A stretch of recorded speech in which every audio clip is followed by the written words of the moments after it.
ദാമ്പത്യം. രചന, അവതരണം മിത്രവിന്ദ. ആ പെൺകുട്ടി എന്തോ പറയുവാനായി തുനിഞ്ഞതും മാരാർ കൈയുയർത്തി വിലക്കി. ലച്ചു, നീ എന്നോട് നന്ദി വാക്ക് മാത്രം പറയരുത്. അതുമാത്രം എനിക്ക് കേട്ടു നിൽക്കാനാവില്ല. നീ എൻ്റെ കുഞ്ഞി പെങ്ങളാണ്. നിനക്കൊരു പ്രശ്നം വന്നാൽ അതൊക്കെ പരിഹരിക്കേണ്ട അധികാരമുള്ളവൻ തന്നെയാണ് ഞാൻ. അങ്ങനെ കരുതിയാൽ മതി കേട്ടോ. നിങ്ങൾക്ക് എത്ര കാലം വേണമെങ്കിലും ഈ വീട്ടിൽ സുഖമായിട്ട് കഴിയാം. ആരും കൈപിടിച്ചെറുക്കാൻ വരില്ല. മാരാർ ആ പെൺകുട്ടിയെ ചേർത്ത് പിടിച്ചു പറഞ്ഞു.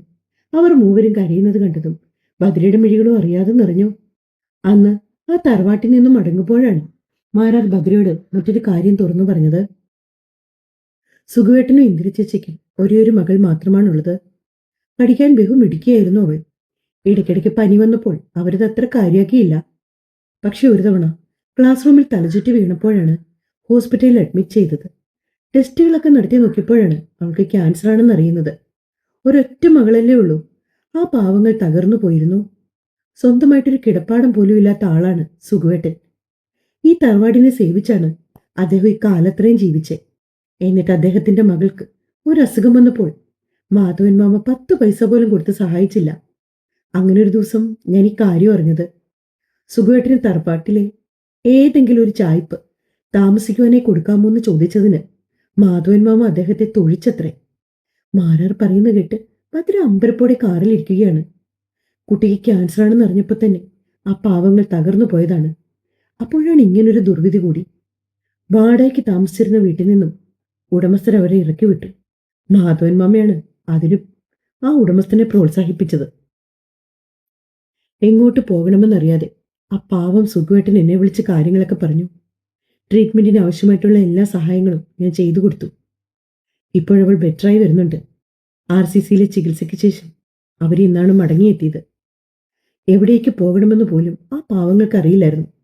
ഞാനാണ് പറഞ്ഞത്, തറവാട് വീട് സുഖുവേട്ടന്റെ പേരിലേക്ക് എഴുതി തന്നേക്കാം, ഇങ്ങോട്ട് പോരാന്. യാതൊരു കാരണവശാലും അദ്ദേഹം സമ്മതിക്കില്ലായിരുന്നു. പക്ഷേ കുറുവെ നിർബന്ധിച്ച ശേഷമാണ് ഒന്ന് കേൾക്കാൻ പോലും തയ്യാറായത്. നമുക്ക് ആവശ്യത്തിൽ കൂടുതൽ സ്വത്തും പണവും ഒക്കെ ഉണ്ട് ഭദ്ര. ഇനി അർഹതപ്പെട്ടവർക്ക് അതിൽ നിന്നൊരു വീതം കൊടുത്തുവെന്ന് കരുതി നമുക്കൊന്നും സംഭവിക്കാൻ പോകുന്നില്ല. അതുകൊണ്ട് ആ വീടും 50 സെന്റ് സ്ഥലവും സുഖേട്ടന്റെ പേരിലേക്ക് ഞാൻ എഴുതി കൊടുത്തു. നിന്നോട് അനുവാദമൊന്നും ചോദിച്ചിരുന്നില്ല കേട്ടോ. ഒക്കെ ഇത് സ്വന്തം തീരുമാനമായിരുന്നു. പലപ്പോഴും പറയണമെന്ന് ഓർത്തിരുന്നാണ്. പിന്നീട് എല്ലാം കഴിഞ്ഞിട്ടാവാന്ന് കരുതി. മാരാർ പറഞ്ഞു നിർത്തി. എന്റെ ദേവേട്ടൻ നല്ലവനാ, അതെനിക്കറിയാം. അതുകൊണ്ടാണല്ലോ ഞാനും കുഞ്ഞമ്മവും ഈ നേട്ടന്റെ ജീവിതത്തിലേക്ക് വന്നത്. പറയുമ്പോൾ വാക്കുകൾ ഇടറിയവൾക്ക് ചുണ്ടുകൾ വിറകൊണ്ടു. കവളിലൂടെ ഒലിച്ചിറങ്ങിയ കണ്ണീർ തുടച്ചു മാറ്റാൻ പോലും മറന്നുകൊണ്ടവൾ വിങ്ങിപ്പൊട്ടിയിരുന്നു പോയി. അവൻ ചെയ്ത നന്മകൾ അതായിരുന്നു പിന്നീട് അവരുടെ ജീവിതത്തിലെ സന്തോഷവും. കുഞ്ഞമ്മൂന്റെ കളിച്ചിരികൾ, ബഹളങ്ങൾ, കുറുമ്പുകൾ, ഇതെല്ലാമായിരുന്നു ഓരോ ദിവസവും കോവിലകം ഉണരുമ്പോൾ കേൾക്കുന്നത്. മിക്കവാറും ദിവസങ്ങളിൽ ഭദ്ര ഹോസ്പിറ്റലിലേക്ക് പോകാറുണ്ട്. മാരാരും അവന്റെ കേസുകളിൽ നിന്നൊക്കെ അവധിയെടുത്തുകൊണ്ട് ഹോസ്പിറ്റലിന്റെ നടത്തിപ്പുമായി കൂടുതൽ ശ്രദ്ധ കേന്ദ്രീകരിക്കുവാൻ തുടങ്ങിയിരുന്നു. അതുകൊണ്ട് തന്നെ ഇരുവരും കാലത്തെ ഹോസ്പിറ്റലിൽ പോയാൽ പിന്നെ മടങ്ങിയെത്തുന്നത് 4 മണിയൊക്കെ കഴിയുമ്പോഴായിരിക്കും. കുഞ്ഞമ്മൂവും വലിയ പ്രശ്നങ്ങളൊന്നുമില്ലാതെ ബീനച്ചേച്ചിയുടെ കൂടെയിരിക്കും. ഇടയ്ക്ക് ദേവച്ചൻ കുഞ്ഞമ്മൂനെയും കൊണ്ട് ഷോപ്പിങ്ങിനൊക്കെ പോയിരുന്നു. കുഞ്ഞിന്റെ 1ാം പിറന്നാളിന് പുത്തൻ ഉടുപ്പ് വാങ്ങാനായിരുന്നു പോയത്. ചോറൂണ് നടത്തിയ പോലെ ഗ്രാൻഡായിട്ടുള്ള ഷോപ്പിംഗ് ആയിരുന്നു മാരാർ കുഞ്ഞമ്മൂവിന്റെ 1ാം പിറന്നാളിന് നടത്തിയത്.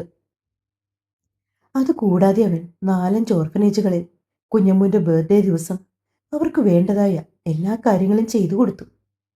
മാരാർ ഹോസ്പിറ്റലിൽ വെച്ച് നമുക്ക് കുഞ്ഞിന്റെ ബർത്ത്ഡേ സെലിബ്രേറ്റ് ചെയ്യാം എന്നൊരു നിർദ്ദേശം വെച്ചപ്പോൾ ഭദ്ര അതും അംഗീകരിച്ചു. അങ്ങനെ ഹോസ്പിറ്റലിലെ എല്ലാ സ്റ്റാഫിനെയും കൂട്ടിയായിരുന്നു കുഞ്ഞിന്റെ ബർത്ത്ഡേ ആഘോഷം. ഒരു പനിനീർപ്പൂ പോലെ പുഞ്ചിരിയോടെ കുഞ്ഞമ്മു ദേവച്ചന്റെ നെഞ്ചിൽ പറ്റിച്ചേർന്നിരുന്നു. സരസ്വതിയമ്മയും അശ്വിനും മികയും ഒക്കെ ഉണ്ടായിരുന്നു കുഞ്ഞമ്മൂന്റെ പിറന്നാളിന്. ഹോസ്പിറ്റലിലെ ആഘോഷങ്ങൾക്കൊക്കെ ശേഷം അവരെല്ലാവരും ചേർന്ന് ഓർഫനേജുകളിലൊക്കെ പോയി അവിടെ വെച്ചൊക്കെ മാരാർ കേക്ക് കട്ടിങ് നടത്തിയിരുന്നു. 2 വർഷങ്ങൾ പോയി പോക്കേ കൃഷ്ണ. കുഞ്ഞമ്മൂന്റെ സ്പെഷ്യൽ ഡേ ആണല്ലോ ഇന്ന്. ഭദ്ര കിടക്ക വിട്ട് എണീറ്റു. സമയം 6 മണി കഴിഞ്ഞിട്ടേ ഉള്ളൂ. അവൾ നേരെ പോയി കുളിച്ചിട്ട് വന്ന് പൂജാമുറി വിളക്ക് വെച്ച് പ്രാർത്ഥിച്ചു. ശേഷം അടുക്കളയിലേക്ക് പോയത്. ബീന ചേച്ചി അവൾക്ക് ചായ എടുത്ത് കൊടുത്തു. അതും കുടിച്ചുകൊണ്ട് ഇരുവരും ഓരോ വർത്തമാനമൊക്കെ പറഞ്ഞ് ഇത്തിരി നേരം ഇരുന്നു. മോളെ, ക്ഷേത്രത്തിൽ പോകേണ്ടതല്ലേ? അതെ ചേച്ചി, ഞാൻ അവരെ രണ്ടാളെ എണീപ്പിക്കട്ടെ. ഭദ്ര ചായ കുടിച്ച ഗ്ലാസ് കഴുകി വെച്ച ശേഷം റൂമിലേക്ക് പോയി. ദേവേട്ട, ഒന്ന് എണീറ്റേ. ഭദ്ര മാരാരുടെ ചുമലിത്തട്ട് വിളിക്കുകയാണ്. ദേവേട്ട, ഇത് സമയം പോയിട്ടോ. എന്താടി, ഇത്തിരി നേരം കൂടി കിടക്കട്ടെ. ഒരു കുറുകലോടെ മാരാർ വീണ്ടും പുതപ്പിനുള്ളിലേക്ക് ചുരുണ്ടുകൂടി. ദേവേട്ട, എണീറ്റ് വരുന്നുണ്ടോ? നേരെ എത്രയെന്നറിയാമോ? ഭദ്ര വീണ്ടും അവന്റെ ചുമലിൽ പിടിച്ചു കുലുക്കി. മാരാർ എണീറ്റില്ലെങ്കിലും അവന്റെ പുതപ്പിനുടിയിൽ നിന്നും വേറൊരാൾ പതിയെ പൊങ്ങി വരുന്നുണ്ട്. ഇരു കണ്ണുകളും തിരുമ്മിക്കൊണ്ട് കുഞ്ഞമ്മു ഭദ്രാമ്മയെ നോക്കി ചിരിച്ചു. കുഞ്ഞു, അച്ഛയെ വിളിച്ചേൽപ്പിക്കണം കേട്ടോ, സമയം 7 മണിയാവാറായി. ഭദ്ര പറഞ്ഞത് കേട്ട് താൻ എല്ലാം ഏറ്റുവന്ന മട്ടിൽ കുഞ്ഞമ്മു തലയാട്ടി. കുഞ്ഞു, നമ്മളിന്ന് എവിടേക്കാ പോന്നേ? ഷൂളിൽ. ആഹാ, മിടുക്കി കുട്ടി, വേഗം എണീറ്റോണേ. ക്ഷേത്രത്തിൽ പോയിട്ട് വേണം നമുക്ക് സ്കൂളിലേക്ക് പോവാൻ. അതുകൊണ്ട് വാ അച്ഛനെയും കൂട്ടി വേഗം എണീറ്റ് വരണേ. അമ്മ പോയി ബ്രേക്ക്ഫാസ്റ്റൊക്കെ ഉണ്ടാക്കി വെക്കാം കേട്ടോ. കുഞ്ഞിന്റെ കവിളിൽ ഒന്ന് തലോടിയ ശേഷം ഭദ്രപുറിയിൽ നിന്ന് ഇറങ്ങിപ്പോയി. ദേവച്ചനെ എണീപ്പിക്കാനുള്ള സൂത്രപ്പണികളൊക്കെ കുഞ്ഞമ്മൂന്റെ കയ്യിലുണ്ടായിരുന്നു. അവന്റെ കവിളിലേക്ക് കുഞ്ഞമ്മൂ തന്റെ ചുണ്ടുകൾ അമർത്തി ഒരു ഉമ്മ കൊടുത്തതും മാരാർ കണ്ണു തുറന്നു. കൈയും കാലും ഒക്കെ ഒന്ന് നിവർത്തി നേരെ കിടന്ന ശേഷം അവൻ ഇരു കൈകൾ നീട്ടിയപ്പോൾ കുഞ്ഞമ്മൂ അവന്റെ നെഞ്ചിലേക്ക് വന്നു വീണിരുന്നു. ദേവച്ചനും മോളും കൂടിയുള്ള സുന്ദരമായ നിമിഷങ്ങളാണ് പിന്നീട് ആ മുറിയിലാക്കി അല തല്ലിയത്. ഇടയ്ക്ക് 1-2 തവണ കൂടി ഭദ്ര മുറിയുടെ വാതിൽക്ക് വന്ന് ഒന്ന് എത്തി നോക്കി. ദേവേട്ട, ക്ഷേത്രത്തിൽ പോകേണ്ടതാണ്, മറന്നോ? അവൾ ഉച്ചത്തിൽ വിളിച്ചു ചോദിച്ചതും കുഞ്ഞമ്മൂനെ വാരി എടുത്തുകൊണ്ട് മാരാർ എണീറ്റു. ഇന്നാണ് തങ്ങളുടെ കുഞ്ഞമ്മു ആദ്യമായിട്ട് സ്കൂളിലേക്ക് പോകുന്നത്. കുഞ്ഞമ്മൂനിപ്പോ 3.5 വയസ്സായി. ഇനി ഡേ കെയറിലൊക്കെ ഒന്ന് അയക്കാന്നുള്ളത് ഭദ്രയുടെ തീരുമാനമായിരുന്നു. ഇത്ര നേരത്തെ എന്റെ കുഞ്ഞിനെ സ്കൂളിലേക്ക് വിടണോടി എന്നൊക്കെ മാരാർ ചോദിച്ചതാണ്. എന്നാൽ കുഞ്ഞിന് വയസ്സ് 3.5 കഴിഞ്ഞില്ലേ, ഇനിയിപ്പൊ പതിയെ കൂട്ടുകാരുടെയൊക്കെ കൂടി ഇരുന്ന് കളിക്കട്ടെ എന്ന് ഭദ്ര പറഞ്ഞു. പിന്നീട് മാരാരും ചിന്തിച്ചപ്പോൾ അത് ശരിയാണെന്ന് തോന്നി. അങ്ങനെ ഭദ്രയും മാരാരും ബീന ചേച്ചിയും കൂടി കുഞ്ഞിനെയും കൊണ്ട് ആദ്യം ക്ഷേത്രത്തിൽ പോയി പ്രാർത്ഥിച്ചു. പുത്തൻ ഉടുപ്പും പുതിയ ബാഗും കുടയും ബുക്കും ഒക്കെ ആയിട്ട് കുഞ്ഞമ്മ വലിയ ഗമയിലാണ് അച്ഛൻ്റെ അമ്മയുടെ ഒപ്പം വണ്ടിയിലിരിക്കുന്നത്. അവർ സരസ്വതി അമ്മയുടെ വീട്ടിലേക്കായിരുന്നു നേരെ പോയത്. കുഞ്ഞമ്മൂൻ്റെ അനീത്തിക്കുട്ടിയെ കാണാൻ. കാറിൽ നിന്ന് ഇറങ്ങിയതും തമ്പുരുക്കുട്ടിയെന്ന് വിളിച്ചുകൊണ്ട് കുഞ്ഞമ്മ ഒരു ഒറ്റ ഓട്ടമായിരുന്നു. അപ്പോഴേക്കും അശ്വിൻ കുഞ്ഞിനെയും എടുത്തുകൊണ്ട് മുറിയിൽ നിന്ന് ഇറങ്ങി വന്നു. ചേച്ചിക്കുട്ടിയും അനീത്തിപ്പെണ്ണും തമ്മിലുള്ള സ്നേഹപ്രകടനങ്ങൾ കണ്ട് എല്ലാവരും ചിരിയോടെ നോക്കി നിന്നു. തമ്പുരുട്ടി, നമ്മുടെ ചേച്ചിപ്പെണ്ണ് ഇന്ന് സ്കൂളിലേക്ക് പോവാട്ടോ. ചേച്ചിക്കൊരു ഓൾ ദി ബെസ്റ്റ് ഒക്കെ പറഞ്ഞേ. അശ്വിനാണെങ്കിൽ അവന്റെ കയ്യിലിരിക്കുന്ന കുഞ്ഞിനെ കുഞ്ഞമ്മൂന്റെ അടുത്തേക്ക് താഴ്ത്തി പിടിച്ചുകൊണ്ട് പറയുകയാണ്. കുഞ്ഞമ്മൂ തുരുതുരാന്ന് തമ്പുരുക്കുട്ടിക്ക് ഉമ്മയൊക്കെ കൊടുക്കുന്നുണ്ട്. മികയും സരസ്വതി അമ്മയും ഒക്കെ മുറിയിലേക്ക് ഇറങ്ങി വന്നിരുന്നു. എല്ലാവരും ചേർന്ന് ഒരു 10 മിനിറ്റ് സംസാരിച്ച ശേഷം വേഗം തന്നെ മാരാരും ഭദ്രയും അവരോടൊക്കെ യാത്ര പറഞ്ഞിറങ്ങി. ഡേ കെയറിൽ കുഞ്ഞമ്മൂനെ കൂടാതെ 25ഓളം കുട്ടികൾ വേറെയുമുണ്ട്. ആദ്യത്തെ ദിവസം ആയതുകൊണ്ട് ചില കുഞ്ഞുങ്ങളൊക്കെ വാവിട്ട് കരയുന്നുണ്ടായിരുന്നു. എന്നാൽ കുഞ്ഞമ്മൂനെ എല്ലാരെയും കണ്ടപ്പോൾ ഭയങ്കര സന്തോഷമായി. അവൾ വിടർന്ന മിഴികളോടെ പുതിയ കൂട്ടുകാരിയൊക്കെ നോക്കി നടക്കുവാണ്. ദേവച്ചനും ഭദ്രാമ്മയും തങ്ങൾ വീട്ടിൽ പോയിട്ട് വരട്ടെ എന്ന് ചോദിച്ചപ്പോൾ ആവേശത്തോടെയാണ് അവൾ തലകം ആട്ടിയത്. അങ്ങനെ മാരാരും കുഞ്ഞമ്മു ഭദ്രയും കുഞ്ഞമ്മൂനെ ഡേ കെയറിലാക്കിയ ശേഷം പുറത്തേക്ക് ഇറങ്ങി. ബീനച്ചേച്ചി അവരുടെ കൂടെയുണ്ട്. ആദ്യത്തെ ദിവസമായതുകൊണ്ട് കുട്ടികളെ ഒരുപാട് നേരം അവിടെ ഇരുത്തുന്നില്ല. ഫസ്റ്റ് ഡേ ആയതുകൊണ്ട് അവർ ആകെ സങ്കടത്തിലായിരിക്കുമെന്നും അതുകൊണ്ട് 2 മണിക്കൂറിന് ശേഷം വന്ന് കൂട്ടിക്കൊണ്ടു പോകാമെന്നുമാണ് കുഞ്ഞമ്മൂന്റെ ടീച്ചർ പറഞ്ഞത്. അതുകൊണ്ട് തന്നെ മാരാരും ഭദ്രയുമൊക്കെ പുറത്ത് വണ്ടിയിലിരുന്നു. മാരാരാണെങ്കിൽ ഓർക്കുകയായിരുന്നു എത്ര പെട്ടെന്നാണ് ദിവസങ്ങൾ ഓടി മറിഞ്ഞതെന്ന്. തന്റെ പൊന്നിനെ ഇന്നലെ കയ്യിലേക്ക് കിട്ടിയതുപോലെയാണ് അവന് തോന്നിയത്. താൻ കുഞ്ഞമ്മൂലേക്ക് ചുരുങ്ങിയ ആ നാളുകൾ, അവളായിരുന്നു തനിക്കെല്ലാം. അവളുടെ കരച്ചിലും ബഹളവും ചിരിയും കൊഞ്ചലുമൊക്കെ അവനെ തീർത്തത് വലിയൊരു മാസ്മരികതയായിരുന്നു.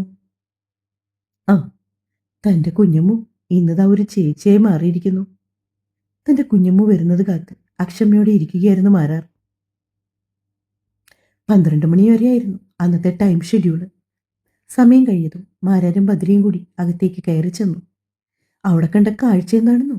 നമ്മുടെ കുഞ്ഞമ്മു രണ്ട് പുതിയ കൂട്ടുകാരുമായി ഭയങ്കര സംസാരത്തിലാണ്. ഒരാൺകുട്ടിയും ഒരു പെൺകുട്ടിയും. അവരും കാണാൻ നല്ല ക്യൂട്ട് ബേബീസ് ആയിരുന്നു. മാരാർ വിളിച്ചതും കുഞ്ഞമ്മു വാതിൽക്കലേക്ക് നോക്കി. എന്നിട്ട് തന്റെ കുഞ്ഞു കൂട്ടുകാരെ നോക്കി. ഇതാണ് എന്റെ ദേവച്ചൻ, ഇത് ഭദ്രമ്മ. അവൾ രണ്ടുപേരെയും പരിചയപ്പെടുത്തി കൊടുത്തു. ആ കുഞ്ഞുങ്ങൾ രണ്ടുപേരും മാരാർക്കും ഭദ്രയ്ക്കും ഹായ് ഒക്കെ പറഞ്ഞു. മോളുടെ പേരെന്താ? ഭദ്ര ആ പെൺകുട്ടിയോട് ചോദിച്ചു. ഹെലൻ. മോന്റെയോ? ഫഗത്. ഭദ്ര രണ്ടുപേരുടെയും കവിളിലൊക്കെ തലോടി. ഞാൻ പോയിട്ട് നാളെ വരാട്ടോ, ബൈ ബൈ. ടാറ്റയും കൊടുത്തവൾ മാരാരുടെ കൂടെ ഇറങ്ങി. കുഞ്ഞുന്റെ മിസ്സിന്റെ പേരാണ് ലാവണ്യ. മിസ്സിനെ കുഞ്ഞുന് ഒരുപാട് ഇഷ്ടായി. എന്റെ ചക്കര മിസ്സാണെന്നെല്ലാം കുഞ്ഞമ്മു മാരാരോട് പറഞ്ഞു. അവളുടെ കിളിങ്ങനെയുള്ള സംസാരവും കേട്ടുകൊണ്ട് മാരാരും ഭദ്രയും കാറിന്റെ അരികിലേക്ക് വന്നു. ദേവച്ച, എനിക്ക് പിങ്ക് നിറമുള്ള ബാഗ് വേണം. അതെന്തിനാ പിങ്ക് നിറമുള്ള ബാഗ്? അതോ, ഹെലന്റെ ബാഗ് പിങ്ക് നിറമുള്ളതാ, അതുകൊണ്ട് എനിക്കും വേണം. വാങ്ങിത്തരുവോ? പിന്നെന്താ, എന്റെ കുഞ്ഞമ്മൂന് വാങ്ങി തരില്ലേടാ പൊന്നെ. അങ്ങനെ അവർ കുഞ്ഞിനെയും കൊണ്ട് ഒരു ഷോപ്പിംഗ് മാളിലേക്ക് പോയി. അവിടെ നിന്നും കുഞ്ഞ് പറഞ്ഞതൊക്കെ മാരാർ വാങ്ങിക്കൊടുത്തു. അവിടെ നിൽക്കുന്ന സ്റ്റാഫിനോടൊക്കെ ആണെങ്കിലും കുഞ്ഞമ്മു ഭയങ്കര സംസാരമാണ്. അവളുടെ കലിവിലെ വർത്താനം കേൾക്കാൻ വേണ്ടി അവർ വെറുതെ ഓരോന്ന് ചോദിക്കുന്നുണ്ട്. അങ്ങനെ ഷോപ്പിംഗ് ഒക്കെ കഴിഞ്ഞ ശേഷം അവർ നേരെ ഭക്ഷണം കഴിക്കാൻ കയറി. ഫുഡും കഴിച്ച് വണ്ടിയിൽ വന്നിരുന്ന 5 മിനിറ്റിനുള്ളിൽ കുഞ്ഞമ്മു നല്ല ഉറക്കമായി. എല്ലാ ദിവസവും ഈ സമയത്ത് അവൾക്കൊരു ഉറക്കമുള്ളതാണ്. ബീനാമ്മ കുഞ്ഞമ്മൂനെ മടിയിലേക്ക് കിടത്തിക്കൊണ്ട് പറഞ്ഞു, ഇനിയിപ്പോ ഒരു 3 മണി വരെയെങ്കിലും മോള് സുഖമായിട്ട് ഉറങ്ങിക്കോളും. ആരും ശല്യപ്പെടുത്താൻ ചെല്ലാണ്ടിരുന്നാ മതി. വീട്ടിലെത്തിയതുപോലും ആള് അറിഞ്ഞിരുന്നില്ല. ദേവനാണ് അവളെ വണ്ടിയിൽ നിന്ന് എടുത്തകത്തെ കട്ടിലിൽ കൊണ്ടുപോയി കിടത്തിയത്. എത്ര പെട്ടെന്നല്ലേടി ദിവസങ്ങളങ്ങ് ഓടിമറിഞ്ഞത്. മാരാർ ഭദ്രയെ നോക്കി പതുക്കെ പറഞ്ഞു. അതേ ദേവേട്ട, ഞാനും അത് ഓർക്കുമായിരുന്നു. നമ്മുടെ കുഞ്ഞമ്മൂതേ വലിയ കുട്ടിയായി. ഭദ്രയ്ക്ക് പറയുമ്പോൾ സങ്കടം വന്നു. ഇനിയിപ്പോൾ ദിവസങ്ങൾ പോകുന്നത് പോലും നമ്മൾ അറിയില്ല. തിങ്കൾ മുതൽ വെള്ളി വരെ മോള് ഡേ കെയറിലായിരിക്കും. പിന്നെ ആകെ 2 ദിവസമല്ലേ വീട്ടിലുള്ളൂ. മാരാർ പറഞ്ഞു. എന്റെ ഏറ്റവും വലിയ പേടി കുഞ്ഞ് കരയുമോന്നായിരുന്നടി. കുഞ്ഞമ്മോ അങ്ങനെ കരയുമെന്ന് എനിക്ക് തോന്നില്ലേട്ടാ. അവൾക്ക് ഇവിടെ വേറെ കൂട്ടുകാരൊന്നും ഇല്ലല്ലോ. ക്ലാസ്സിലെ കുട്ടികളെയൊക്കെ കണ്ടപ്പോൾ ആള് ഭയങ്കര ഹാപ്പിയായിരുന്നു. നോക്കാല്ലേ, ആദ്യത്തെ കുറച്ച് ദിവസത്തേക്ക് കുഴപ്പമൊന്നും ഉണ്ടാവില്ലായിരിക്കും. ഭദ്ര വീണ്ടും പറഞ്ഞു. കുറച്ച് ദിവസത്തേക്ക് മാത്രമല്ലടി, നമ്മുടെ കുഞ്ഞമ്മ ഒരിക്കലും കരയില്ല, നീ നോക്കിക്കോ. മാരാർ ഉറപ്പിച്ചു പറഞ്ഞു. യഥാർത്ഥത്തിൽ മാരാർക്ക് ഏറ്റവും വലിയ പേടി കുഞ്ഞ് കരയുമോ എന്നായിരുന്നു. അതോർത്ത് അവന് കുറച്ചു ദിവസമായിട്ട് ഉറക്കം പോലും ഇല്ല. അച്ഛനും അമ്മയും അവളെ അവിടെയാക്കി തിരികെ പോരുമ്പോൾ വാവിട്ട് കരയുന്ന കുഞ്ഞമ്മൂന്റെ മുഖമായിരുന്നു അവന്റെ മനസ്സിൽ. അതുകൊണ്ട് തന്നെ എല്ലാ ദിവസവും അവൻ അവളെ പറഞ്ഞു പഠിപ്പിക്കുമായിരുന്നു. കരയരുത്, അവിടെ നല്ല ഹാപ്പി ആയിട്ടിരിക്കണം, ഇഷ്ടംപോലെ കൂട്ടുകാരുണ്ട്, കളിക്കാൻ ഒരുപാട് റൈഡുകളുണ്ട് എന്നൊക്കെ. കുഞ്ഞ് കരയരുതേ എന്നത് മാത്രമായിരുന്നു അവന്റെ ഏക പ്രാർത്ഥനയും. അവൾ കരയുന്നത് മാരാർക്ക് താങ്ങാൻ പറ്റുന്നതിലും അപ്പുറമായിരുന്നു. എന്നാൽ തന്റെ ദേവച്ചന്റെ മനസ്സ് നന്നായി അറിയാവുന്നത് കൊണ്ടാകും കുഞ്ഞമ്മു യാതൊരു കാരണവശാലും അവിടെ കരഞ്ഞു ബഹളം വെച്ചതേയില്ല. അങ്ങനെ പിന്നീടുള്ള ദിവസങ്ങളിൽ കുഞ്ഞമ്മു കൃത്യമായി രാവിലെ സ്കൂളിലേക്ക് പോകാൻ തുടങ്ങി. വൈകുന്നേരം 3:30 വരെയായി സ്കൂൾ സമയം. യൂണിഫോം ഒക്കെ ഇട്ട് സുന്ദരിയായിട്ട് കണ്ണാടി മുമ്പിൽ വന്ന് നിൽക്കുവാണ് താരം. ഭദ്ര മുടി കെട്ടിവെച്ചു കൊടുത്തു. പക്ഷെ ഒന്നും ശരിയായില്ല എന്ന് പറഞ്ഞ് പുള്ളിക്കാരി മുഖം വീർപ്പിച്ചു. ഇതിങ്ങനെയാണ് മോളെ, ദേ ഈ ക്ലിപ്പിട്ട് നമുക്ക് മുടി ഒതുക്കി വെക്കാം. ഭദ്ര കാര്യമൊക്കെ വിശദീകരിച്ചു കൊടുത്ത് കുഞ്ഞമ്മൂന്റെ മുടി കെട്ടാൻ നോക്കിയെങ്കിലും അവൾ കണ്ണാടിയിലേക്ക് നോക്കി മുഖം വീർപ്പിച്ച് നിൽക്കുകയാണ്. മാരാർ കുളി കഴിഞ്ഞ് ഇറങ്ങി വന്നപ്പോൾ കാണുന്നത് അമ്മയും മകളും തമ്മിലുള്ള ഈ ബ്യൂട്ടീഷ്യൻ പ്രോഗ്രാം ആയിരുന്നു. എന്തു പറ്റി കുഞ്ഞു, ഇന്ന് സ്കൂളിൽ പോകണ്ടേ? മാരാർ ചോദിച്ചു. അവന്റെ ചോദ്യം കേട്ടതും കുഞ്ഞമ്മു തിരിഞ്ഞു നോക്കി. ദേവച്ച, ഈ അമ്മ മുടി കെട്ടിയിട്ട് ദാ ഇത്രയും മിച്ചം വന്നിട്ടുണ്ട് കേട്ടോ. നെറ്റിയിലേക്ക് വീണ് കിടന്ന ഇത്തിരി മുടി വിരലുകൾക്കിടയിൽ നീട്ടിപ്പിടിച്ചുകൊണ്ട് കുഞ്ഞമ്മു പരാതി പറഞ്ഞു. അത് കണ്ട് മാരാർക്ക് ചിരി പൊട്ടി. ബദ്രിയാണെങ്കിൽ കട്ടയിലിരുന്ന് താടിക്ക് കൈയും കൊടുത്ത് മകളുടെ വർത്താനം കേൾക്കുവാണ്. എന്റെ പൊന്നു ദേവേട്ട, ഒരു ഹെയർ ക്ലിപ്പ് വെച്ച് അതങ്ങ് ഉറപ്പിച്ചാൽ മതി. ആ മുടി അവിടെ ഒതുങ്ങിക്കോളും. ഞാൻ പറഞ്ഞിട്ട് ഈ കുഞ്ഞമ്മു കേൾക്കണ്ടേ? ഭദ്ര ചെറിയ പരിഭവത്തോടെ അവനെ നോക്കി. രണ്ടാളും കൂടി ഇവിടെ കിടന്ന് ബഹളം വെക്കണ്ട. നീ പോയി കുഞ്ഞിന് കഴിക്കാനുള്ളത് എടുത്തുവാടി. എന്റെ കുഞ്ഞമ്മൂനെ ഞാൻ സുന്ദരിയാക്കിക്കോളാം. അല്ലേടാ പൊന്നെ? മാരാർ ഭദ്രയെ എഴുന്നേൽപ്പിച്ച് അടുക്കളയിലേക്ക് പറഞ്ഞയച്ചു. ഭദ്ര പുറത്തിറങ്ങിയതും കുഞ്ഞമ്മ ഓടിച്ചെന്ന് മുറിയുടെ വാതിലടച്ച് ലോക്ക് ചെയ്തു. അതെന്താ കുഞ്ഞു വാതിലടച്ചത്? മാരാർ ചോദിച്ചു. ദേവച്ചൻ എന്നെ സുന്ദരിയാക്കിയ ശേഷം അമ്മയും ബീനാമ്മയും സർപ്രൈസ് ആയിട്ട് എന്നെ കണ്ടാ മതി. അവൾ പതിയെ ശബ്ദം താഴ്ത്തി പറഞ്ഞു. ഓഹോ, അത് ശരി. മാരാർ ചിരിച്ചുകൊണ്ട് അവളെ കട്ടിലേക്ക് കയറ്റി നിർത്തി. എന്നിട്ട് മുടി നടുവേ വകഞ്ഞ് ഇരുവശത്തുമായി ഭംഗിയായി കെട്ടിക്കൊടുത്തു.